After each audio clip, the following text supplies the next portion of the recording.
नमस्कार। आज हम बनाएंगे बहुत ही आसान तरीके से बेसन की बर्फ़ी। बेसन की इस बर्फ़ी को बनाने के लिए आपको ना तो मावा की ज़रूरत पड़ेगी और ना मिल्क पाउडर की और ना ही तो चाशनी बनाने की ज़रूरत पड़ेगी। यह बर्फ़ी बिना चाशनी की बहुत ही आसानी से बन जाता है और ये जल्दी ख़राब नहीं होंगे। इसे आप एक बार घर पर बनाकर 10 से 15 दिन तक आराम से खा सकते हैं। तो चलिए हम शुरू करते हैं बर्फ़ी बनाना। बर्फ़ी बनाने के लिए हमने 2 कप बेसन लिया है। पहले हम छन्ने में 1 कप बेसन और आधा कप गेहूं का आटा डालकर छान लेते हैं। क्योंकि छन्ना छोटा है इसलिए हम 1 कप बेसन डालकर छान रहे हैं। फिर उसके बाद हम इसमें दूसरा कप बेसन डालकर छानेंगे। अब चम्मच से हम इस तरीके से बेसन और आटे को छान लेते हैं जिससे इसमें जो कण हैं या फिर ढोके हैं वो निकल जाएं। आप चाहें तो गेहूं के आटे की जगह सूजी या फिर मैदा का इस्तेमाल कर सकते हैं। अगर आप सूजी ले रहे हैं तो उसे आप जार में डालकर पीस लें तब डालें। अब इसी में हम 1 कप बेसन और डालकर छानेंगे।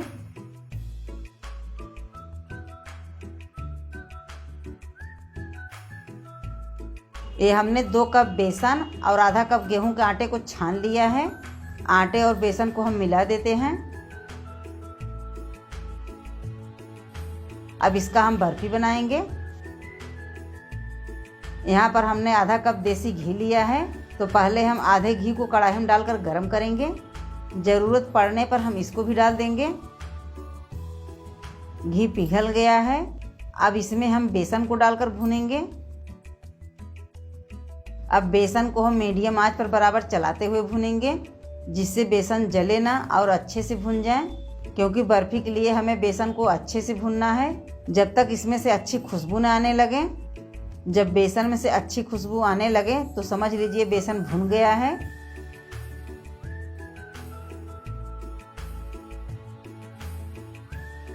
बेसन पूरी तरह से घी को सोख लिया है।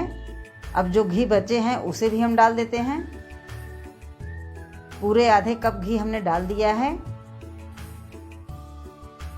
अभी दिखने में बेसन में घी कम लग रहा है लेकिन बेसन जैसे जैसे भुनता जाएगा तो बेसन घी छोड़ देंगे और ये भुनने के बाद बेसन हल्के हो जाएंगे।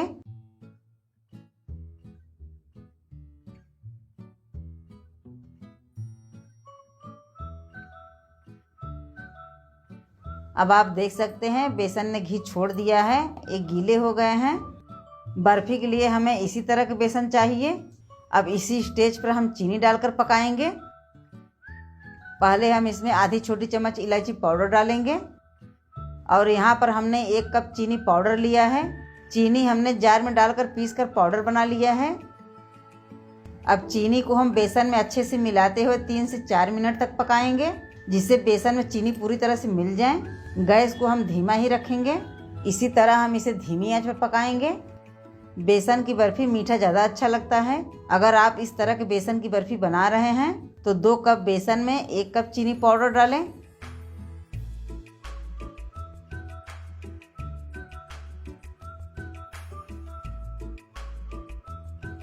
अब बेसन में चीनी पूरी तरह से मिल गया है।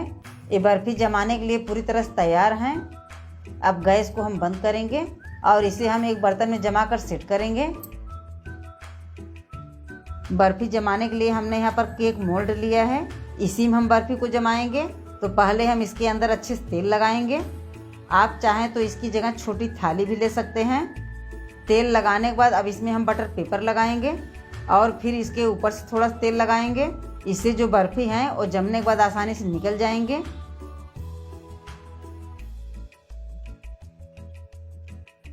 अब इसमें हम थोड़े से बारीक कटे हुए छिड़क कर मेवा डालेंगे। मेवा आप अपने पसंद के अनुसार कोई भी ले सकते हैं।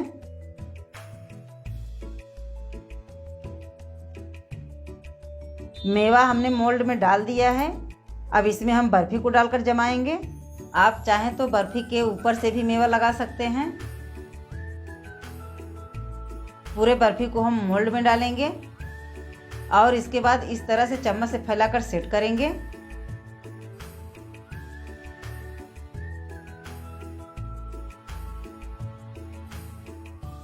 इसे हम थोड़ा सा टैप करेंगे जिससे बर्फ़ी पूरी तरह से बैठकर एक लेवल में हो जाए। बर्फ़ी को सेट करने के बाद अब इसे हम 6 से 7 घंटे के लिए पंखे की हवा में रखेंगे जिससे बर्फ़ी जमकर टाइट हो जाए। लगभग 7 घंटे बाद आप देख सकते हैं बर्फ़ी जमकर टाइट हो गया है। तो अब इसे हम मोल्ड से बाहर निकालेंगे। पहले हम चाकू से इसके चारों तरफ से कट लगाएंगे।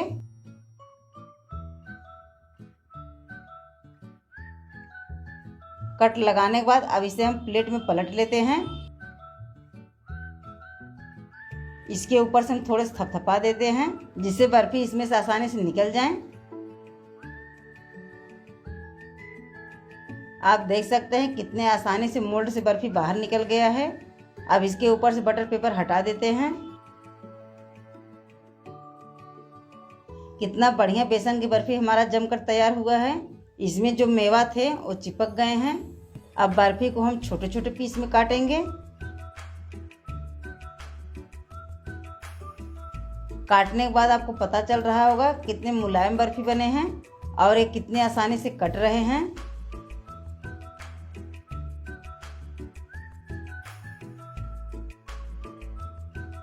आप देख सकते हैं इस तरह से बिना मावा बिना चाशनी की हमारी बर्फ़ी बनी है। एकदम हलवाई जैसा बेसन की बर्फ़ी बनकर खाने के लिए तैयार हैं। अब इसे हम तोड़ करके दिखाते हैं। यह बर्फ़ी बहुत ही स्वादिष्ट बनी है। मुंह में जाते ही तुरंत घुल जाएंगे। अगर आपके घर में बेसन है तो इस तरह से आप बर्फ़ी ज़रूर बनाएं। लेकिन ध्यान रहे इस बर्फ़ी को तेल में न बनाएं, घी में बनाएं और बेसन को आप अच्छे से भूनें, तभी बर्फ़ी स्वादिष्ट बनेगी।